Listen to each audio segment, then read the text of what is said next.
날마다 쓰는 나의 신앙일기 TV 데일리 큐티 나무향기입니다. 오늘은 4월 17일 월요일입니다. 오늘 함께 묵상할 성경 본문은 창세기 17장 1절에서 8절입니다. 아브라함이 99세 때 여호와께서 아브라함에게 나타나서 그에게 이르시되 나는 전능한 하나님이라. 너는 내 앞에서 행하여 완전하라. 내가 내 언약을 나와 너 사이에 두어 너를 크게 번성하게 하리라 하시니 아브라함이 엎드렸더니 하나님이 또 그에게 말씀하여 이르시되 보라 내 언약이 너와 함께 있으니 너는 여러 민족의 아버지가 될지라. 이제 후로는 내 이름을 아브라함이라 하지 아니하고 아브라함이라 하리니 이는 내가 너를 여러 민족의 아버지가 되게 함이니라. 내가 너로 심히 번성하게 하리니 내가 내게서 민족들이 나게 하며 왕들이 내게로부터 나오리라.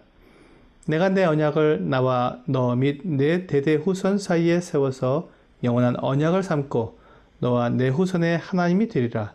내가 너와 내 후손에게 내가 거류하는 이 땅 곧 가나안 온 땅을 주어 영원한 기업이 되게 하고 나는 그들의 하나님이 되리라. 하갈이 이스마엘을 낳은 때가 아브라함이 86세였습니다. 그 후 13년이 지났습니다. 하갈이 낳은 이스마엘은 건강하게 자랐습니다. 이스라엘은 13세가 되면 성인식을 합니다. 아마도 이스마엘이 13세가 되었으니 그가 성인으로 대우를 받았을 것입니다. 그런데 이스마엘이 이렇게 자랄 동안 하나님은 아브라함에게 말씀하지 않으셨습니다. 또한 사례는 여전히 아이를 갖지 못했습니다. 아브라함의 나이 99세요, 사례의 나이 89세가 되었습니다. 이제 이 두 사람은 아이를 낳는다는 것을 포기했을지도 모릅니다. 그래도 이스마엘이라도 낳았으니 되었다고 생각할지도 모르겠습니다. 하지만 하나님은 약속하신 것을 결코 잊지 않으시며 말씀하신 것을 그대로 이루시는 전능하신 하나님이십니다. 아브라함이 99세 때에 하나님께서 아브라함에게 나타나셨습니다. 그리고 그에게 하신 말씀이 나는 전능한 하나님이라는 말씀이었습니다. 아브라함과 사례는 하나님의 약속을 포기했을지도 몰라도 하나님은 결코 포기하지 않으셨으며 아브라함과 사례는 하나님의 능력을 의심했을지 몰라도 하나님은 결코 먼 일이 없으신 분이었습니다. 하나님은 아브라함과 사례가 모든 것을 포기한 그 나이에 아브라함을 찾아오셔서 나는 전능한 하나님이라고 말씀해 주셨습니다. 하나님께서 지금까지 하신 모든 약속을 이루어 주시겠다는 것입니다.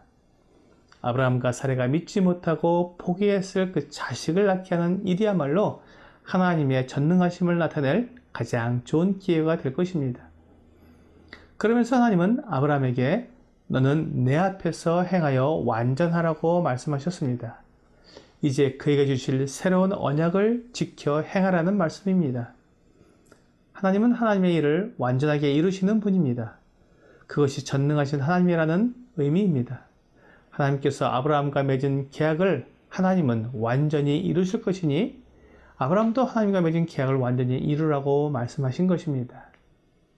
오늘 본문에서 하나님은 아브라함에게 하나님이 약속하시고 이루실 내용을 다시금 확인시켜 주십니다. 이제 후로는 내 이름을 아브라함이라 하지 아니하고 아브라함이라 하리니 이는 내가 너를 여러 민족의 아버지가 되게 함이니라. 내가 내게서 민족들이 나게 하며 왕들이 내게로부터 나오리라. 내가 너와 내 후손에게 내가 거류하는 이 땅 곧 가나안 온 땅을 주어 영원한 기업이 되게 하고 하나님은 아브라함에게 아브라함이라는 새로운 이름을 주시면서 하나님께서 아브라함에게 이루어질 약속이 무엇인지 분명하게 확인시켜 주셨습니다. 아브라함이라는 이름은 높은 아버지라는 뜻입니다. 그는 매우 부자요 지위가 높은 사람이었습니다. 세상에서 큰 사람이었습니다. 그가 이런 이름을 가졌기 때문에 그는 세상에서 큰 사람이 되기 위해 살았을 것입니다. 위대한 인물이 되는 길에 서서 최선의 삶을 살았을 것입니다. 하지만 이제 그는 새 이름을 받았습니다. 그를 지으시고 그의 전 인생을 주관하시는 하나님께서 그에게 새 이름을 주셨습니다. 이제 그는 새로운 삶을 살아가야 했습니다. 하나님께서 주신 새 이름은 아브라함입니다. 이는 많은 민족의 아버지라는 뜻입니다. 그는 지금까지도 자식이 없었습니다. 물론 하갈을 통해 낳은 이스마엘이 있었지만 하나님께서 약속하신 아들은 아니었습니다. 그런데 아브라함이 되어 많은 민족의 아버지가 되려면 자식이 있어야 했습니다. 하나님은 아브라함과 아내 사레가 하나님이 아들을 주시겠다고 하신 약속에 대한 믿음이 흐려지는 때에 아브라함이라는 이름을 주심으로 하나님의 약속을 분명히 하셨습니다. 이것이 하나님께서 하실 일이었습니다. 전능하신 하나님으로서 아브라함에게 이루어지실 일이었습니다. 하나님께서 아브라함이라는 이름을 주심으로 그가 많은 후손을 얻게 된다는 약속을 해주시고 이제 다음으로 가나안 땅을 아브라함과 그 후손에게 주어 영원한 기업이 되게 하시겠다는 약속을 해주셨습니다.